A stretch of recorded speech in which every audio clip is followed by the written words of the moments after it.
Assalamualaikum warahmatullahi wabarakatuh. Perkenalkan, nama saya Putri Andini. Pada kesempatan kali ini, saya akan membandingkan perusahaan-perusahaan pada subsektor makanan dan minuman. Di sini terdapat tabel rasio-rasio keuangan dari perusahaan M, perusahaan C, dan perusahaan G. Pertama-tama, saya akan membandingkan ROE dari ketiga perusahaan tersebut. ROE untuk perusahaan M sebesar 57,44%. Berikut adalah perhitungan ROE untuk perusahaan M. Rumus ROE adalah net income dibagi dengan total equity dikali 100. Jadi, net income dari perusahaan M sebesar 485.763 juta dibagi dengan total equity perusahaan M sebesar 845.680.500.000 rupiah dikali 100. Hasilnya adalah 57,44%. Dan perusahaan C sebesar 7,54%. Dan perusahaan G sebesar 15,90%. Adapun earning per share untuk perusahaan M sebesar 572, perusahaan C sebesar 12, dan perusahaan G sebesar 54. Dan dividen yield untuk perusahaan M sebesar 2,89%. Berikut adalah perhitungan dividen yield untuk perusahaan M. Rumus dividen yield adalah dividen per share dibagi market price dikali 100.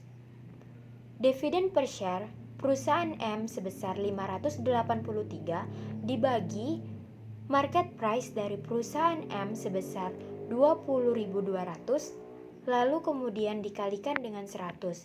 Hasilnya adalah 2,89%. Dan perusahaan C sebesar 2,25%. Dan perusahaan G sebesar 1,45%. Dari sini, jika kita bandingkan antara ROE perusahaan M, perusahaan C, dan perusahaan G, ROE perusahaan M lah yang tertinggi jika dibandingkan dengan perusahaan C dan perusahaan G, yaitu sebesar 57,44%. Seperti yang kita ketahui bahwa semakin tinggi ROE suatu perusahaan, maka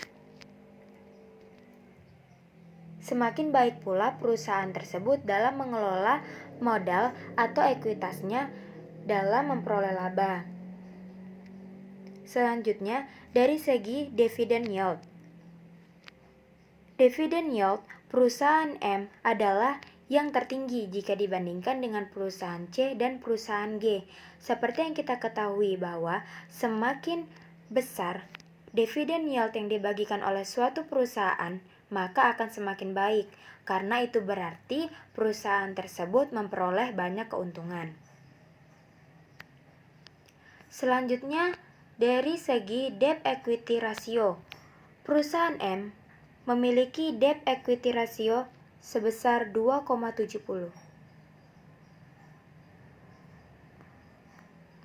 Berikut adalah perhitungan debt equity ratio untuk perusahaan M. Rumus debt equity ratio adalah short term liability atau kewajiban jangka pendek ditambah long term liability atau kewajiban jangka panjang dibagi dengan total equity. Jadi, kewajiban jangka pendek perusahaan M sebesar 2.122.154 juta ditambah kewajiban jangka panjang perusahaan M sebesar 158.890 juta dibagi dengan total equity perusahaan M sebesar 845.680 juta 500.000. Hasilnya adalah 2,70 kali. Dan perusahaan C sebesar 0,15 dan perusahaan G sebesar 0,92. Dari sini, jika kita bandingkan, debt equity rasio perusahaan C lah yang paling kecil jika dibandingkan dengan perusahaan G dan perusahaan M. Seperti yang kita ketahui bahwa dalam hal debt equity ratio, semakin kecil ROE yang dimiliki oleh suatu perusahaan, maka akan semakin baik perusahaan tersebut, karena semakin tinggi debt equity ratio suatu perusahaan, itu membuktikan bahwa perusahaan tersebut kurang baik dalam mengelola kinerja perusahaannya.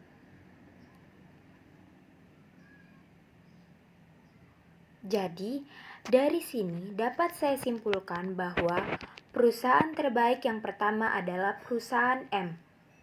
Karena perusahaan M memiliki ROE yang tertinggi jika dibandingkan dengan perusahaan C dan perusahaan G, yaitu sebesar 57,44%. Dan dividend yield yang dibagikan oleh perusahaan M adalah yang paling besar jika dibandingkan dengan perusahaan C dan perusahaan G, yaitu sebesar 2,89%. Walaupun debt equity ratio yang dimiliki oleh perusahaan M juga tinggi, tetapi itu tertutupi karena ROE perusahaan M dan dividend yield yang dibagikan oleh perusahaan M kepada para pemegang sahamnya adalah yang terbesar jika dibandingkan dengan perusahaan C dan perusahaan G. Lalu, perusahaan terbaik yang kedua adalah perusahaan C, karena perusahaan C memiliki dividend yield yang lebih besar jika dibandingkan dengan perusahaan G, yaitu sebesar 2,25%. Dan debt equity ratio yang dimiliki oleh perusahaan C lebih kecil jika dibandingkan dengan perusahaan G, yaitu hanya sebesar 0,15. Lalu, perusahaan terbaik yang ketiga adalah perusahaan G, karena dividen yield yang dibagikan oleh perusahaan G lebih kecil jika dibandingkan dengan perusahaan C, dan debt equity ratio yang dimiliki oleh perusahaan G lebih besar jika dibandingkan dengan perusahaan C.